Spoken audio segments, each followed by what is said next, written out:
to se pravi, tema se že predpostavlja, da bo iz druge svetovne vojne. Tukaj imamo pred sabo Ivo Jelušić, ki je gostujoča raziskovalka na našem inštitutu.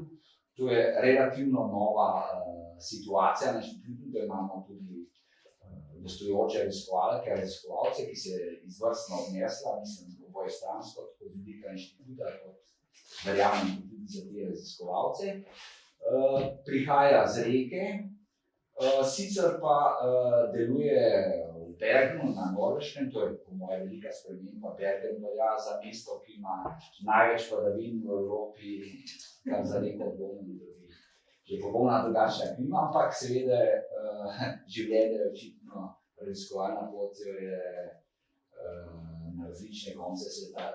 Magistrirala je na CEU v Budimpešti in Dunaju in tudi doktorirala je lani, leta 2022, ukvarja pa se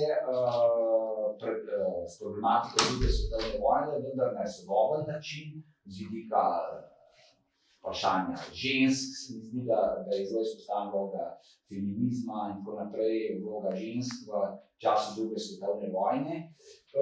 Je pa sedaj vključena v ERC projekt, ki poteka na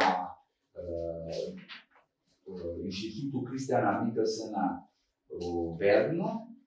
Nosi pa naslov War and Fun, Reconstruction, Warfare and its Experience, ki je nekako od ljudi, ki v tem prostoru poznamo, je tudi Siniša Milošević, ki je Malešević, ki je bil pred kratkim tudi v Ljubljani, sicer na irskem predavatelj. Tako da ostale ljudi pa z tega projekta niti ne, v tem prostoru verjetno ne poznamo kaj dosti. Zdaj pa še najprej v naslovu. Predavalo bo Kolo, bećarac, vrabac in predstavitvi Yugoslav Partisans. Kolo, verjetno vsi veste, Kolo je ples, bećarac je tudi dunajski valček. Vrabac sem se pa pozanimil pri avtorici, kaj naj bi to pomenilo.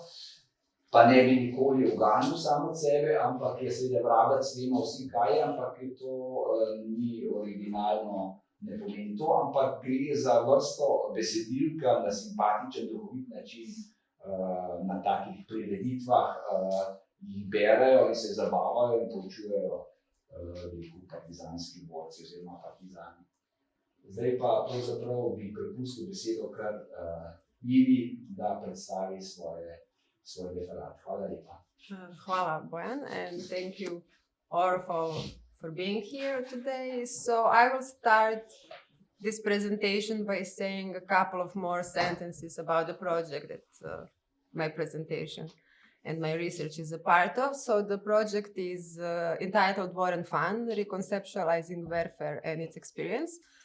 And my colleagues and I are focusing on the examination of the role and implications of fun for soldiers and war veterans. For us, the notion of fun represents an entry point for research and more nuanced understanding of war and soldiering. Drawing on some recent work of scholars such as Siniša Malešević, Elina Pentinen, Julia Welland, Victoria Basham, and so on, we consider that war can only be understood through the broadest and most complex combinations of emotions and imagination available. Only by taking the wide array of sensations and emotions into account, we will be equipped to understand how war blurs the boundaries between the extraordinary and the ordinary, and maybe even foresee the long-term articulated effects of war and those who practice it.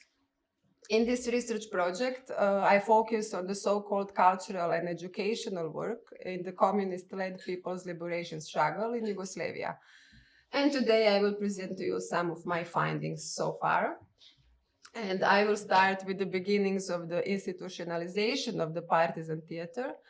And that was a theater of the people's liberation, or in Croatian, Kazalište, narodnog, oslobođenja, KNO for short.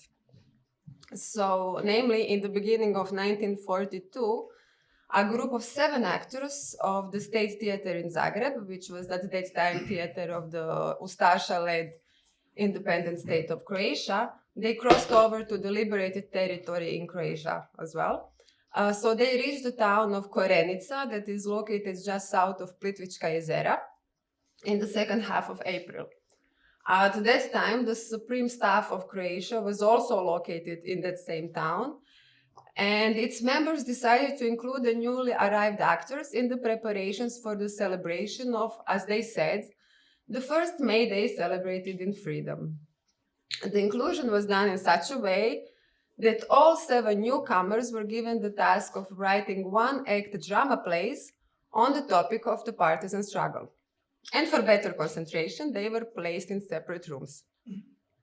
The reason for such a directive is more than clear. So the purpose of the theater, just as the purpose of all the activities that were summed up in the so-called cultural educational work, was based on the principle of utilitarianism. All cultural workers were expected to commit to the values of the struggle, to provide their unconditional support by promoting those values in all aspects of theatrical and more broadly cultural and educational work, and to mobilize the Yugoslav population to join the people's liberation struggle. Or, as Aldo Milohnić put it in much less words, their task was to attempt to conceptualize radical performative political practices. There was also a secondary role envisaged for the theater, and that was stimulating the interest of the people in theater and in art in general. When we are talking about the KNO, it is important to mention that in the end of 1942, AVNOJ was established. AVNOJ was Anti-Fascist Council of the People's Liberation of Yugoslavia, that is to say, parliament for this new partisan country that was emerging. And AVNOJ was, in fact, the body that gave the name to the theater. So when they came, they were just known as a group of 7 actors. And then AVNOJ decided, okay, your name will be the Theater of the People's Liberation. In addition to their name, AVNOJ also established their specific location in the emerging system. So this theater became the first cultural artistic institution that was placed under the administration of AVNOJ.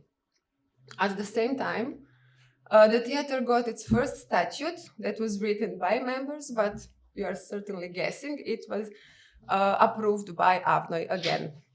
So this statute stipulated, just as one might expect, that the KNO was obliged, and I quote, to support the people's liberation struggle and spread interest in theater and art with its performances, theater plays, concerts, lectures, contests, organization of dilettantal traveling groups, as well as publication of brochures, books, theater newspapers, and magazines.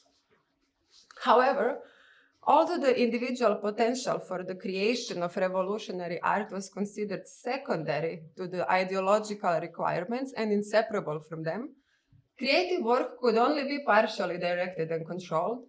And the first task that was given to these 7 actors when they first arrived to the liberated territory is a great example. So as I mentioned, they were by a directive confined to separate rooms in order to give, muses some time and space to help them produce 7 one-act drama plays. And after a couple of days of confinement, instead of the desired package, the leadership got 1 drama. But alongside this drama, they also got 1 ballet and 1 humorous report. And certainly that was not what they ordered, but it was still a good foundation for a successful performance, as well as for the group's repertoire for the future. Actor Vjekoslav Afrić, who was also leader of the group, sort of a creative director, indeed wrote a drama play, and it was entitled Brat na brata, or Brother Against Brother. So the protagonists were 2 brothers and their mother. The older brother opted to join the Chetniks, while the younger one chose the partisans. Meeting in their parents' house during the war, the brothers argue, and as the conflict escalates into a physical fight, the mother aids the younger son. Drama reaches its climax when she kills him, the enemy, and that way revenges the perceived betrayal of own country and own people. So obviously this play was a literary duel between the partisans and their enemies, of which countless were written during the war, and it was in fact an agitational piece par excellence. Its purpose was social and political propaganda, aiming to persuade the viewers to participate in the liberation struggle. Thanks to its clear political message, but also owing to its popularity with the audiences, this dramatic play was not performed only by the KNO, but was a constant in the repertoires of a number of theater groups throughout Yugoslavia. Actor Luka Aparac, who acted in several smaller theater groups in eastern Croatia, remembers that the climax of this piece was always accompanied by strong reactions from the audiences. As a rule, everyone would rise on their feet, they would shout and wave their fists. Aparac once wrote that when watching this play, the audiences were caught, and I quote, in a unique momentum in which anger supports justice, end quote.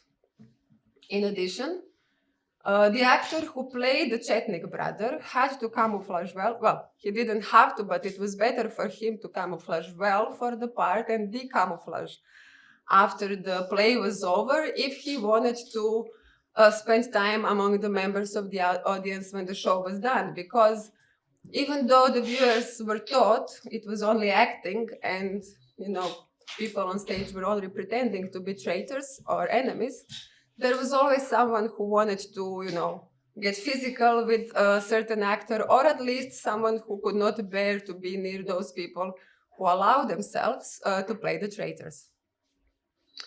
Then the second of the three contributions, as I mentioned, was the ballet. So it was written by performed by George Skrigin. George was originally from Odessa, where he lived until he was 12. So he based the performance on Ukrainian folklore dance called Gopak. He summoned this dance from memory, and the tunes also he taught to the local accordionist. When George wrote about this event, this May Day of 1942, he wrote that his colleague from the theater group announced him with the following words. And now you will see a real Russian, so pravog ruskog Rusa, from Russia, who will dance a Russian dance for you. And then George came on stage. He was wearing a red shirt and he was wearing a fur hat with, he wrote, a red star that was as big as a fist. And everyone, greeted his arrival with loud applause. And then he started to jump and do pirouettes, which are, of course, part of this Gopak dance. And everyone just started exclaiming, long live the Russian, and, applauding some more. Given that the accordionist was playing his instrument by ear, and perhaps he maybe got carried away by the audience's delight, he didn't stop playing when he was supposed to. So he just kept repeating the tune, and the audience just continued with, applauding and with the ovations. So Skrigin danced and danced and danced until he finally ran out of breath. The third thing that I mentioned, or the third person that made a notarial contribution to this first show was actor Iva Jelušić. He tried to write a play, a dramatic play, but his piece turned out to be a comic text. So he customized it into a humorous report, which was at that time called Sparrow. It was called Vrabac, but in English that means sparrow. And it was about life in Zagreb. Unlike Afrić's one-act play and Skrigin's dance, Rutić's humorous report was not the first ever vrabac to land on Partizan stage. So here on the slide, you can see a report, poem written by one of the most famous Bosnian/Yugoslav poets of the war, Branko Ćopić. Unfortunately, I have to apologize to people who may not know the BCS languages, but I didn't have time to properly translate this poem, but this will not happen at any other time in this presentation. Anyway, this type of performance was most probably appropriated from folk carnival traditions. It was usually formulated in 8 or 10 syllable verses that rhymed and were recited with music accompaniment, usually of accordion or gusle. And gusle are, a single-stringed instrument that is quite characteristic for Southeastern Europe. So vrabac always contained the latest news, both global and local, but with the emphasis on local news. So these reports were usually written on the day of the show, maybe even an hour or two before the show, so they got the most fresh news. And the compilers often added sections that were focusing on the members of the military or civilian community to which they were reciting. And when I say that they were focusing, I mean they were mocking them, which some of it you can see in this slide. This also means that there was always a lot of laughter during the vrabac part of the shows, and there were always individuals who got offended. Nevertheless, according to the partisan folk poet Ljubo Ojdanić, whose verses were well known throughout Slavonia, the audiences especially looked forward to this part of the theater program. They eagerly expected to hear this particular version of the news, and after the show was over, they usually repeated the most interesting or the most funny parts with, their friends. So these three parts that I mentioned, the one-act play, the dance, and the humorous report, were some of the basic elements of the so-called partisan colorful program. So each show that we can characterize as part of the colorful program would start with an introductory speech. The more important an event would get, the more speeches there were, of course. After that, there was always some singing and some reciting and some dancing. I noted on the slide that there was contemporary and classical ballet, but that was quite rare. Most often people dance folklore dances, and in the situation of KNO, there were some fusions. For instance, in December of 1942, there was in Bosanski Petrovac in Bosnia, first conference of the Anti-Fascist Front of Women. And for this event, KNO had its own program. And the document that I read says that George Skrigin prepared a choreography that was based on traditional dances, but that had some combat elements included. So, borbeni elementi, which was not explained how that looked like, but, we are, at least I am sad that we do not have any further description or images of that. So after this singing and dancing part, there was time for one or more one-act plays, and then there was a comic part of this program. Comedy sketches, so when you think about them, you can imagine, let's say, a group of actors playing, let's say, 2 or 3 Ustasha soldiers, and then 2 or 3 deaf men. They would meet on the stage and then, discuss the current political situation and not understand each other at all. Or maybe actors dressed like fascist leaders of the world. They would also get to the stage to discuss that same situation, not agree, maybe get in a fight and so on. And people, of course, laughed at that quite a lot. And in the end, there was a mandatory vrabac. So these essential elements of the partisan theater program remained unchanged until the end of the war. And besides the KNO, all republic theaters, as well as all dilettante theaters in villages and in military units, at least strived to offer content of all mentioned categories. It is important to mention that the KNO, as well as other theaters where mostly professionals were gathered, they tried to prepare and in their repertoires include real drama plays.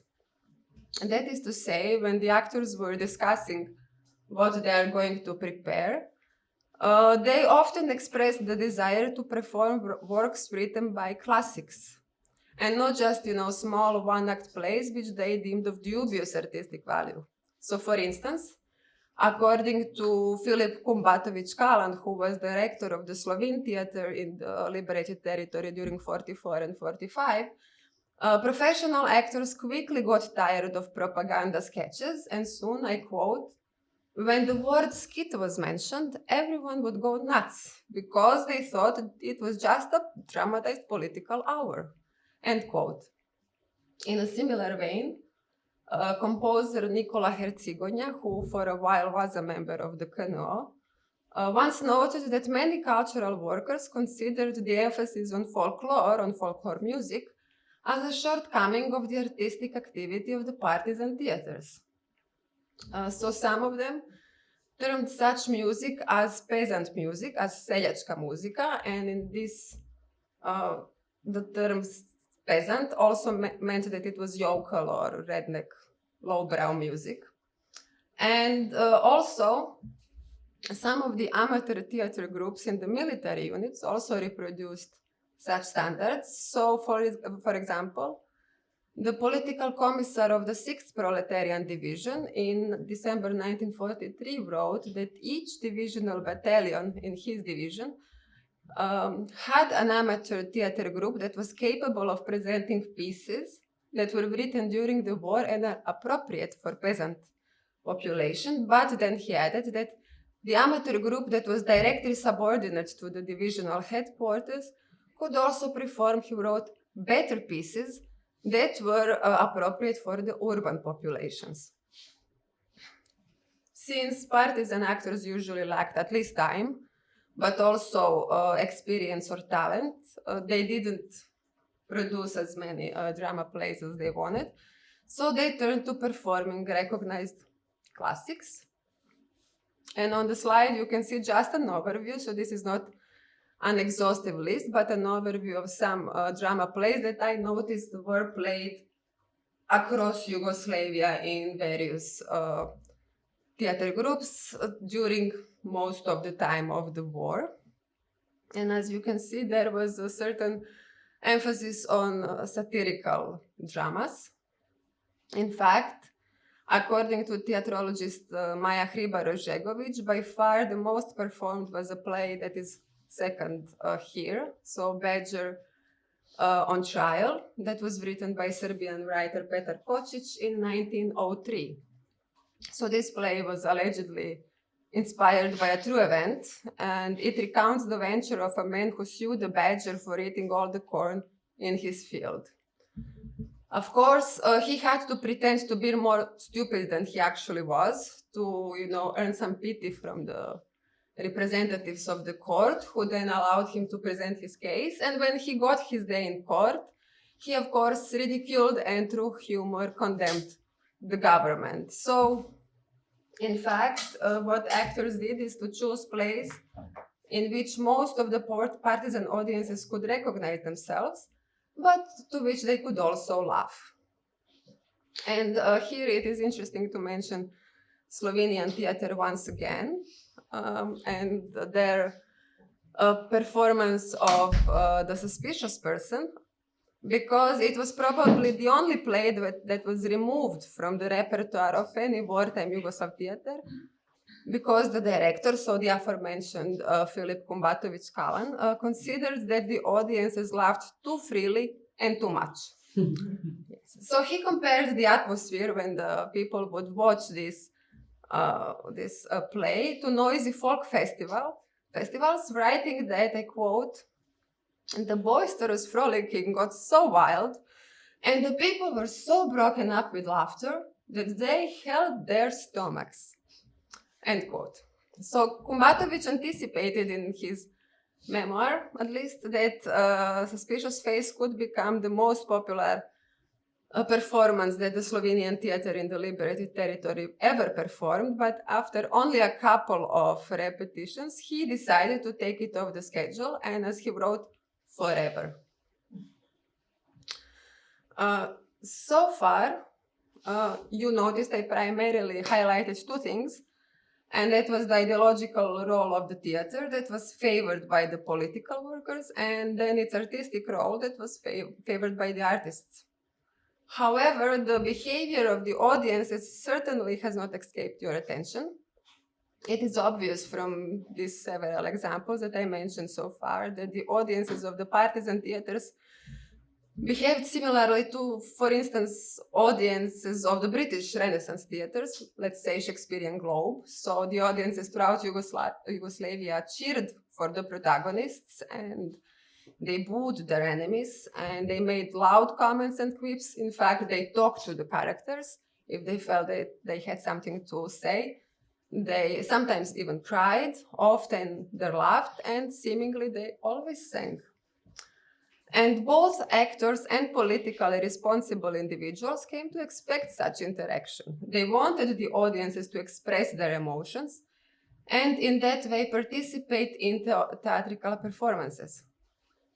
In fact, despite the presumed primary role of ideology and ideological education and the secondary role that was assigned to artistic expression, both artists and politically responsible persons knew the relevance of audience satisfaction.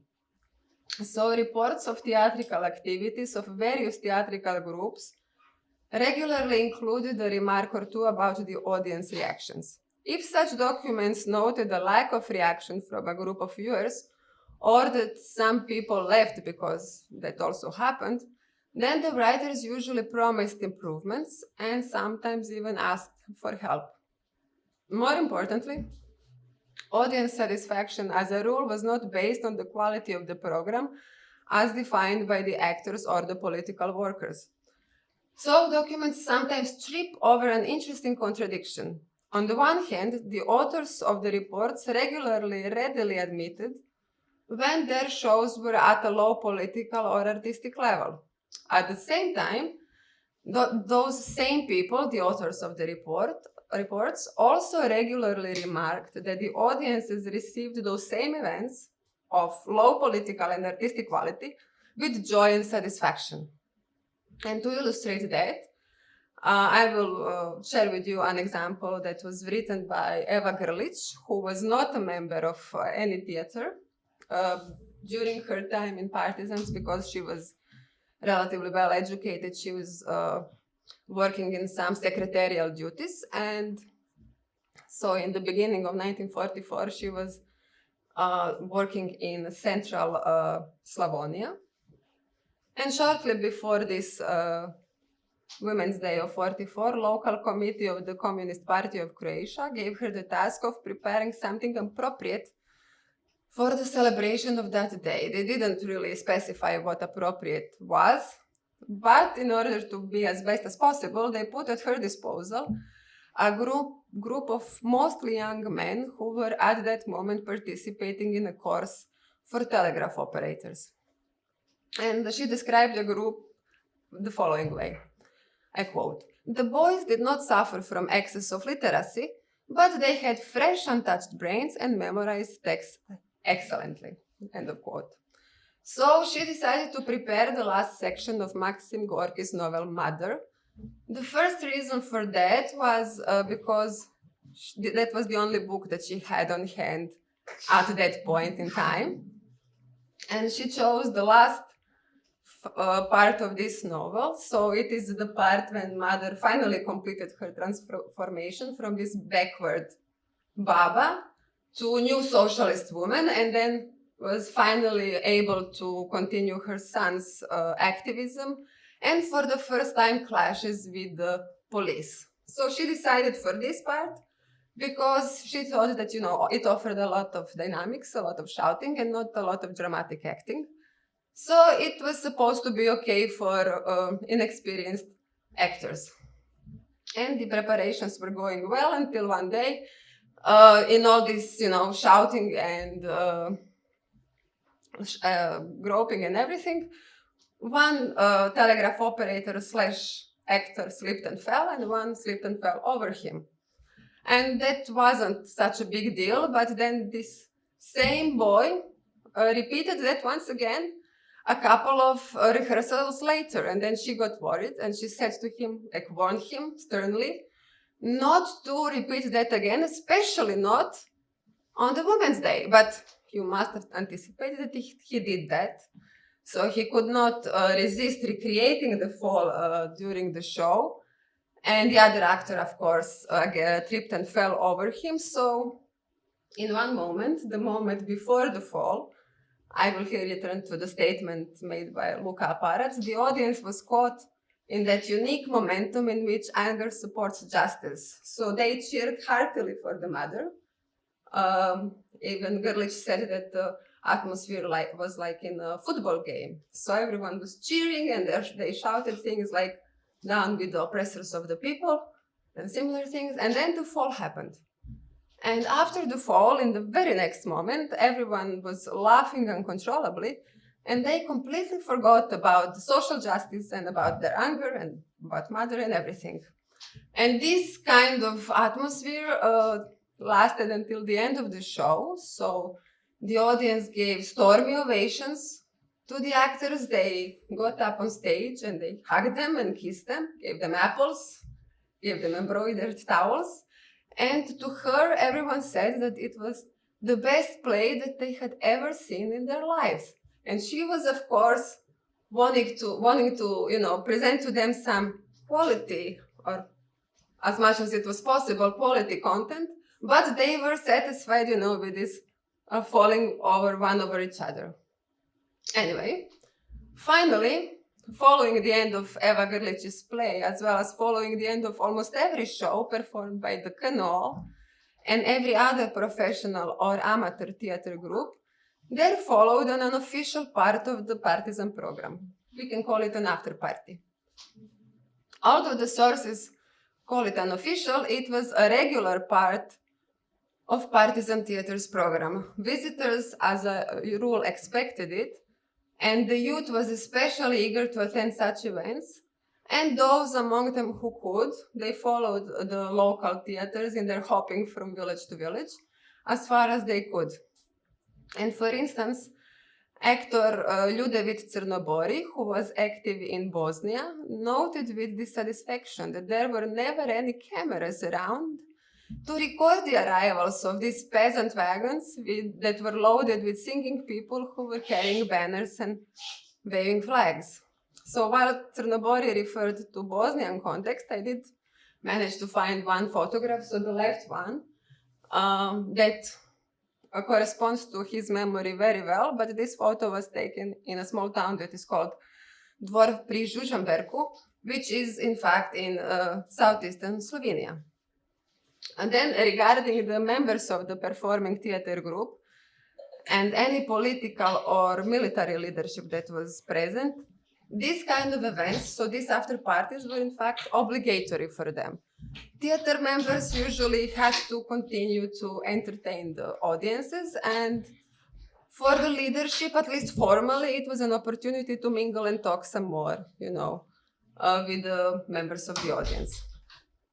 Finally, it could be said that such happenings always unfolded in folklore atmosphere. In other words, they were a sort of festivity that were based on dancing, singing, and some party games. Regarding dancing, so they were usually dancing Kolo, the circle dance. That was a popular type of dancing in the rural parts of Yugoslavia long before the war started. And all of its variations remained among the most ubiquitous pastimes for partisans and civilians also during the war. Importantly, circle dance had at least two characteristics that made it suitable for its widespread use during the war. First, it was inclusive, so you didn't have to know to dance, and you didn't have to have a partner to join the dance, of course. And second, it went hand in hand with singing, and the people most often sang the bećarac, that is, they sang the rhyming folk couplets. As in peace, so during the war, all life experiences were put in the form of this rhyming couplet. And during the war, in the form of bećarac, appeared slogans and news and comments on the news, and also some everyday concerns. On the slide, you can see a couple of examples how bećarac could look like, with different levels of engagement with the political situation in the country, from the most engaged to the least engaged there. So all in all, Kolo, circle dance plus bećarac, were at the same time a source of entertainment for the peasant audiences, but also source of information and education. And because of their ubiquity, they became a symbol of togetherness and perseverance and remained such also after the war ended. Importantly, alongside this unofficial part of theatrical program, so alongside the after party, most other festivities that took place in rural setting were also most often based on similar local customs. For instance, military victories were celebrated with similar festivities. On the slide, there is one more poem written by Branko Ćopić that is in fact about very small victory that was celebrated as a very big event for peasant populations. Or, for instance, the arrival of partisan units in friendly villages was sometimes celebrated as the arrival of the wedding guests would be in the peacetime. And some sources suggest that young girls that were of marrying age would be the most involved in such events, and they would be meeting the soldiers and they would be giving gifts to them, and so on. In sum, economic and cultural living conditions for most of the Yugoslav peasantry were almost completely at the level where folklore is naturally manifested as the only cultural and artistic activity, and where all kinds of events that were based on folkloristic elements the most successfully mediated the flow of information and emotion. Considering that the partisan movement depended above all on the mood and support of the peasant populations, it is logical and understandable that the partisan cultural workers, particularly the theater groups, included types of content that the predominantly peasant public would like and enjoy. And in my final note, I will return a bit to the actors. So I mentioned that after partying was mandatory for them, but they wrote about this part of their experiences very rarely and sparingly in their memoirs, that it sometimes seemed to me that these unofficial gatherings or didn't happen at all, or were very uninteresting.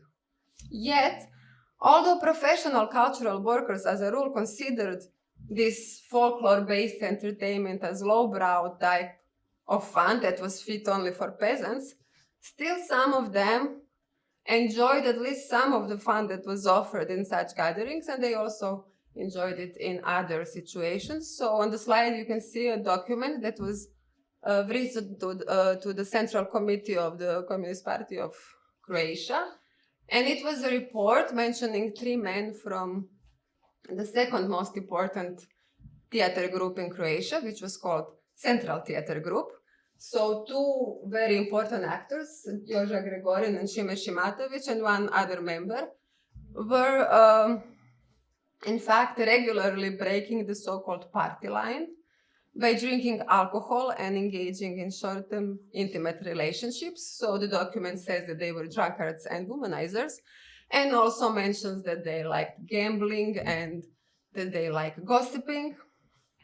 So it was also a part of fun that they had during their war experiences.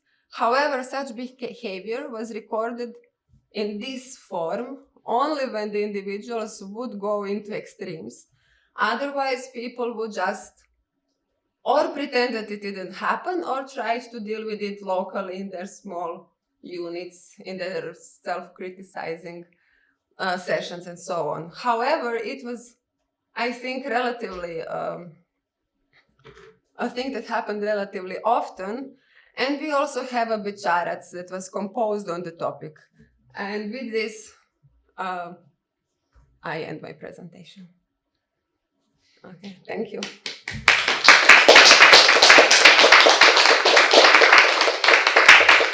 Hvala lepa, Ivi, za tako interesantno predavanje. Zame je bilo posebej zanimivo, z vidika sem se precej novih stvari navadil, ker je možnost za komparacijo, inspiracija za primerjave s slovenskimi okoliščinami med drugo svetovno vojno, ki so bili nekoliko drugačni. Skratka, še enkrat hvala za predavanje. And now floor is open for public, for questions, comments, please. Also. Hvala, Iva, odlično predavanje in posebej čestitke za to, da si ga naredila v bistvu samo v enem letu raziskovanja te konkretne teme. V bistvu, so I'm interested in the issue on basis of how you correlate or triangulate the various sources that you have. So on one hand, this after party entertainment is left out from the official memoir writing, if I gather well. On the other hand, you do have sources on basis of which you gather that it was a commonplace. So I'm interested how you conclude this, and also comparing to the previous things you said in the lectures about vrabac and these comedy pieces that were coming at the end of the regular partisan program, to what extent they were referred to in the memoirs that were published after the war or in the official history. So who likes to write about what, and how you make conclusions out of all these sources? So when I started my research, I started with the documents. I went to the archives and I read quite a lot of these reports that various political commissars of various military units had to write to their superiors. And after a while, you get to see that they had a part of, let's say, political education, part of military movements, operations, and then part of about women, although that was relatively rare, and then part of, they usually called it some kind of educational propaganda activity or educational artistic activity or something like that. And then you had, okay, we are doing this and this and this and this, or we did that and that, and there was a party afterwards. And usually it is just that one sentence. Like, it was considered as normal that after they did their programs, their, singing and dancing and shows, there was a party afterwards. And they didn't really elaborate on that. And then, when you are reading a lot of memoirs, short and long, and wherever you can find them, then you find, suggestions, a sentence here, a sentence there. And I had the luck to find one theater, let's say like a diary that was written during the war, where a guy really said, okay, we had this every time. And, sometimes he explained how it looked like.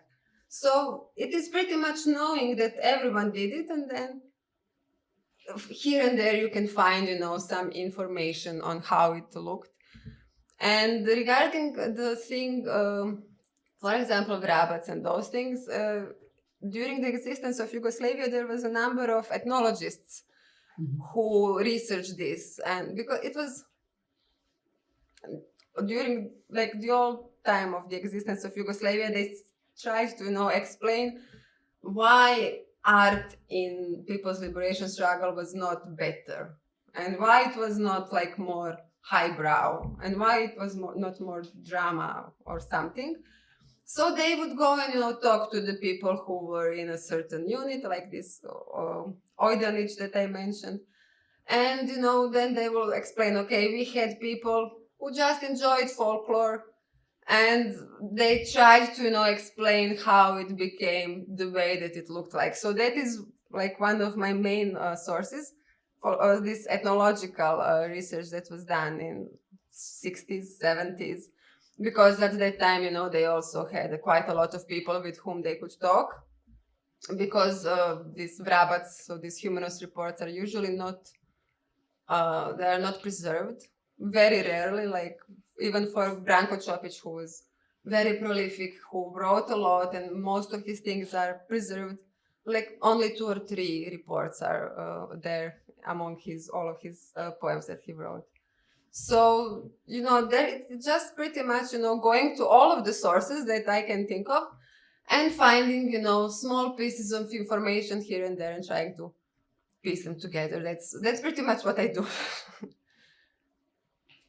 Thank you, Iva. Also, in my name, I could attach very much also in regard to the history of the aesthetic agenda that was then articulated afterwards, for example, within the literature for children. I have two questions that are attached to both of the aspects that already Jelena touched upon. The first one is if you could, from your current research, also attach maybe some possible hypothesis on the conclusions in regard to the previous research of yours, which is on gender. So what do you think could be a possible hypothesis on the gender relations within the armed resistance that we know that was, so to say, in the official discourse after the war, quite presented in a way that there was no sex, so to say, in the people with relations from. This is one question, and the other one, it's maybe it won't be relevant for you because I'm coming from the art theoretical, of course, here angle, but it seemed to me that you kind of adopted in the way you talked about the production, this kind of tripartite structure that the political analysis of or reporters of the events were attaching to, which is the political ideological level of the works, the artistic level, and the affective level.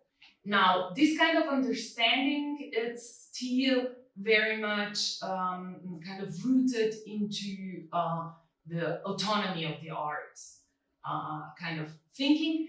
That was later on, after the war, quite, there were strivings, especially from the artistic production, to kind of overcome it. So just a question, do you think it would be interested also to look into this kind of, say, politically, aesthetically, conceptual base that was there, in terms to understand the genealogy, basically, of the, I would say, quite singular aesthetic political paradigm that socialist Yugoslavia was following? So regarding the first thing, sex or no sex in the war, there absolutely was. And from what I could gather, there was, everything from people just shyly looking at each other and not being able to talk to each other to, certain kind of behavior that was very, let's say, negative, and rape. So you have everything from very positive to very negative also during that time. Of course, the authorities tried to put it in some boundaries, to put some kind of, let's say, code of conduct. Sometimes it worked, sometimes it didn't. It is very individual, some units did very good job at following the rules, and at some places there seemed to be quite a lot of misbehavior. So that's that part. But also I was trying to, during this research, to see if there was any kind of difference, in having fun when people were, how women had fun, how men had fun. But it somehow feels to me like, having fun in terms of even dancing, these circle dances, it is sort of a place of consolation, and people did what they, remembered from the peacetime as the things they liked, and they stuck to always the same things. So you even have when women were alone, they also, they maybe sang a different kind of bećarac, but it was still bećarac, and they still, danced this circle dance, because it was the thing they liked and the thing they knew and the thing that maybe felt like normalcy. So there was no innovation pretty much, among these let's say regular people, partisans. Although if, we can also connect it to the second question, we know that many of young artists from the middle interwar period joined the partisans. There were, naturalists and, all kinds of avant-garde there, and they did think a lot about, how art should look. Is larpulartism art for the sake of art, okay, or not? Or if it is really, related to ideology, how should it be related? Especially Slovenian context is famous for these discussions that they had. But it is like a small groups of people who had necessary education and necessary knowledge and necessary love for art, who were able to, have these kinds of discussions. Some of those discussions also existed among the members of the Kolo, although they are not written down. So we have only just small notes about that. So there is, this kind of thinking. Also, there is a pressure from newly developing bureaucracy.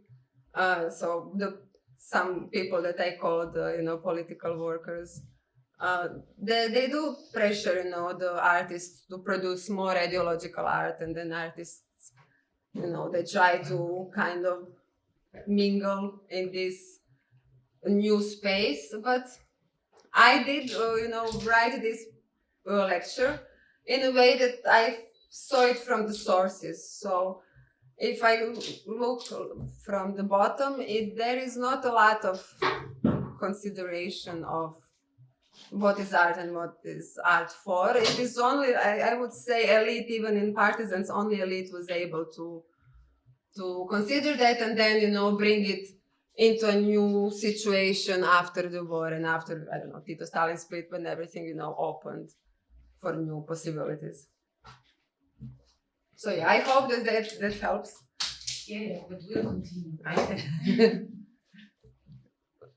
Great. Yes. We also have some online questions. Okay. The first question is from our colleague Tjaša Ponovšek. I will say it also in English. Hvala za predavanje. Ali bi bilo možno, da predavateljica pokomentira prakso kritike in samokritike, ki jo je omenila ob koncu predavanja? Kako je praksa potekala, v katerih primerih jo je zaznala? Actually, criticism and self-criticism in partisan units. What did it look like when it was performed, how it was performed, and so on? And that's the first question. Okay, so criticism or self-criticism, the closest thing that we can relate it to is confession in religious terms. So you usually had the smallest units, so let's say like a unit of 10 soldiers or something that was on a certain territory. Then they would meet up and everyone would say something like what they did not do well. Usually it is how it went. And then everyone would comment on that, give them maybe advice how to become better. Or if it was a bigger thing, for example, at one point, during one of the after parties, one of the actresses was caught with one of the soldiers rolling in the hay. And the group of these theater actors, they had to take care of this. They had to talk about this, and then they came to this self-criticism meeting where she said something, how it happened, why it happened, and then they gave their suggestions what should be done about it. And it was finished with the idea that she should be reprimanded, and she was in fact reprimanded, but after a couple of months she left because this is from the second, from someone who was just an observer of the situation.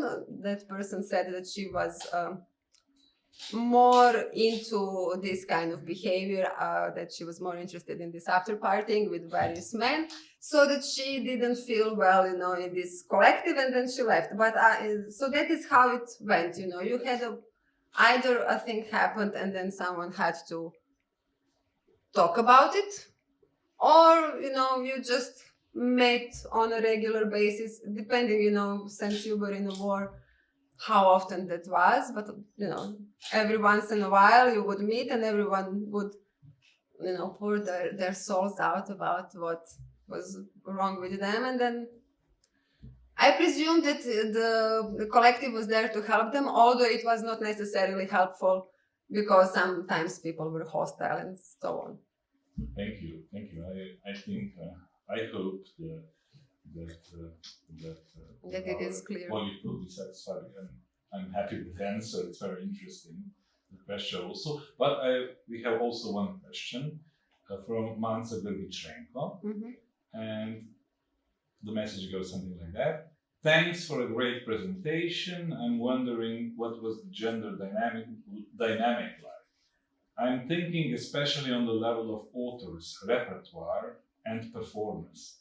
Thank you. Okay, so I will start again with the KNO. So I said there were 7 members who came. It was 1 woman among them.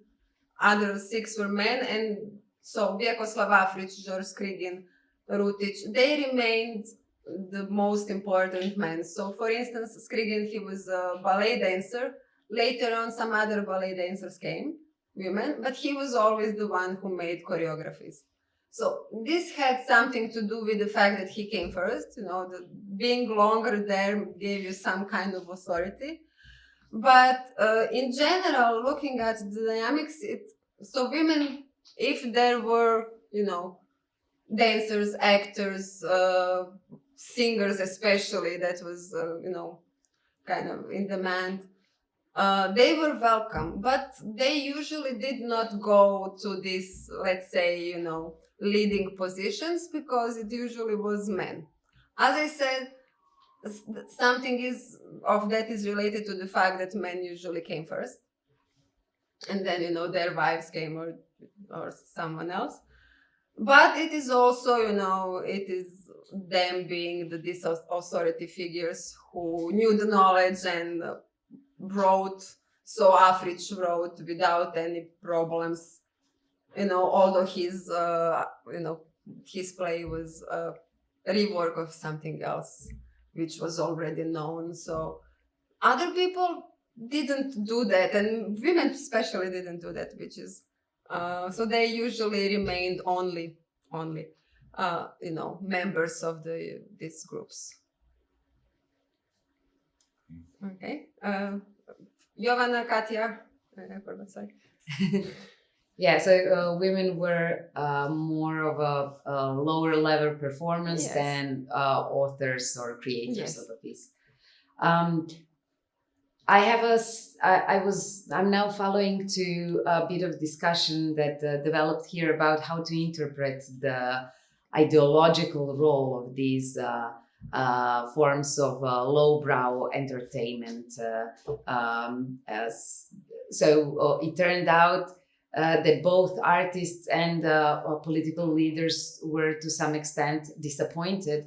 The first one with the ideological work, or the obvious ideological aim of the artistic pieces or this cultural program.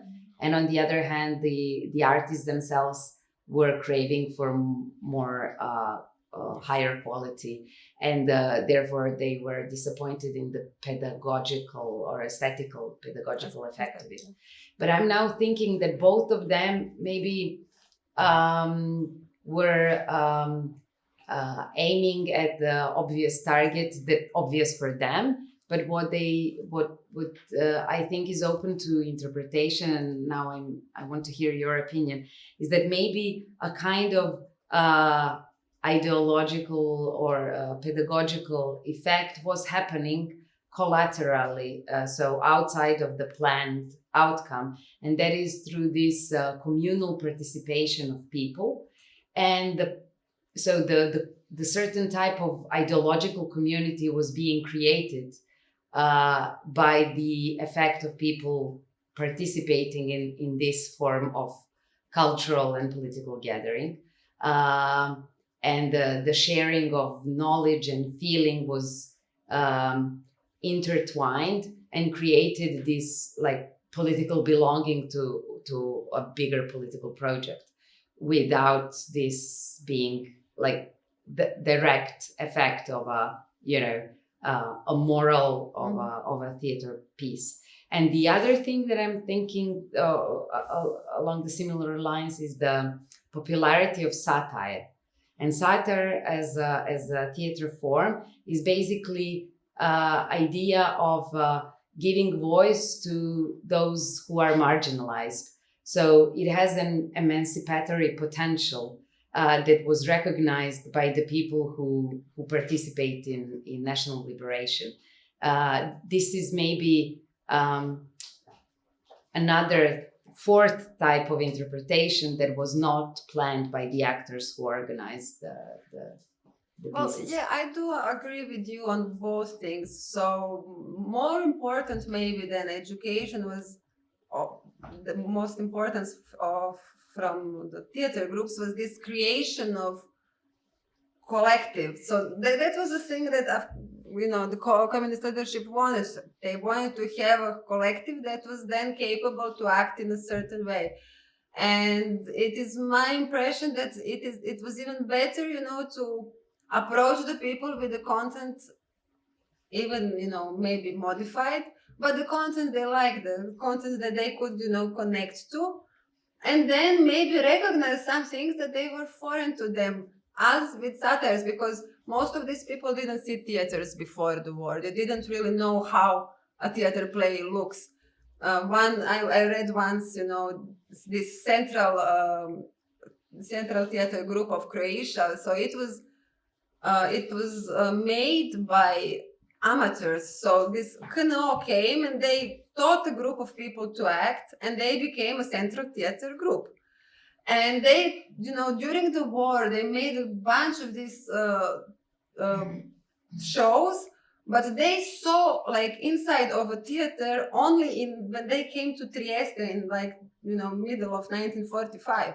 So that was the first time when they saw how a theatrical play really looks like, on stage with professional actors in dresses and everything. So they also had Kolo was okay, those were professionals and they had certain ideas, but you have more these amateur groups who had some knowledge, like ad hoc knowledge made in 1 month course, very little, literacy of classical works, and then just idea what people like, what we want to do, so everyone feels better. And that's how I do agree with you that they functioned. And then, they together discovered what they liked. So, okay, they started with bećarac, but they, did also sing some songs that were written, for example, by Vladimir Nazor, Mitraljeza, which was kind of working off the Marseillaise, so the French anthem. But, Mitraljeza is like a female machine gun who is never going to leave his soldier. So it was, a new thing, completely new in the way that it was presented to the audiences, but the audiences really liked it. So, of course, they had to find a way. So it was also a new thing, giving them just, classical drama, but giving them classical drama that they liked was just a niche. So satire was that one. So, of course, learning process, I hope that it happened. Sometimes to me it seems like it did, sometimes like it didn't, because especially when you look, this post-war like interviews, and then everyone seems to be like apologizing. Yes, like Oscar Danon once said. Yeah, these like songs that I composed, they are very folkloristic, but it was that time. So they still try to, explain themselves. Why did they do like maybe lower quality work than they could do? Because Oscar Danon, he had PhD in musicology from Prague or something. So, doing folklore music for him was kind of really low brow task. Anyway, I hope that did, explain something. Yes. Thank you, Iva, so much. Thank you. It was lots of. Sorry, I was interrupting. Sorry. Yeah, there was first Katya. I'm sorry. Sorry. I was. Yeah, but if you're attaching to... I was just about Oscar Danon. Mhm. I was so inspired by his also testimonies in book of Music and Muzičari Nobu. And it was interesting that actually writing in a way of folk soul, it was quite difficult for them. Especially because they had to deconstruct this kind of a high class understanding of music composition.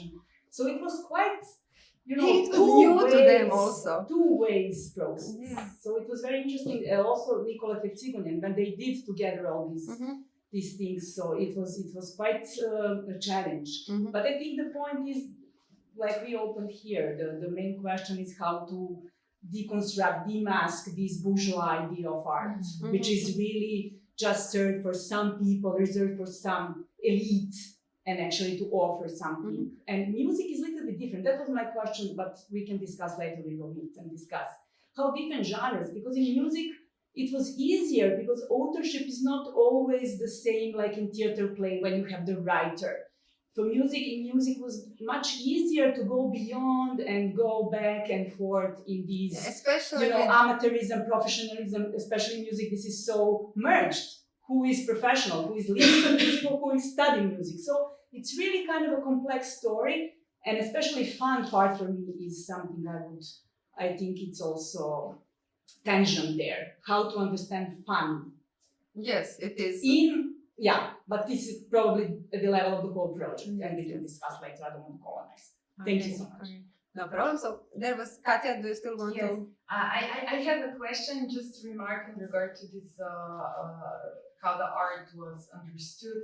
I mean, basically, I was attaching more to what also now Anna said, that some, for example, with later things like Black Wave and new artistic practices that were basically trying synthesis of all of these three levels, that's why it reminded me, it could be kind of some origin in the partisan aesthetics also, or the reference towards them. But in regards to the question that also Manza posed in the gender relations, I have a sub question, which is, do you think it would be relevant to contextualize, these gender relations in terms of, for example, Kolo and dancing and being together in the audience within the traditions, because in some parts of Yugoslavia, for example, in Muslim Bosnia, Sanjak, and so forth, women weren't singing before, so that's why this stepsijanje basically developed and so forth. So this is a unicum already, that suddenly in armed resistance, then men and women dance together in Kolo, Well, that is something that is very interesting, but that is something for which I didn't find any way how to research it, because the most... Olivera Mladenović wrote a whole book about Kolo and bećarac and everything, and also a little bit of gender, but I can share. Yeah, I mean, that is like, you do have some, like, usually secondary sources, or, but usually people don't consider, like, there was Kolo, but it was also existing in Montenegro, for example. So this, like, Dinara region, Slavonia, most of Bosnia, they did know Kolo, and they did know combined, dancing. So that was one of the rare places when they were socialized. Together with this, like party games, which was new to me. It was a thing I found it for Slavonia, which is Eastern Croatia. It is a part of Croatia that had a little bit more gentler, let's say, these gender norms, or the way how the people, lived, more gentler than, let's say, Central Croatia or Bosnia.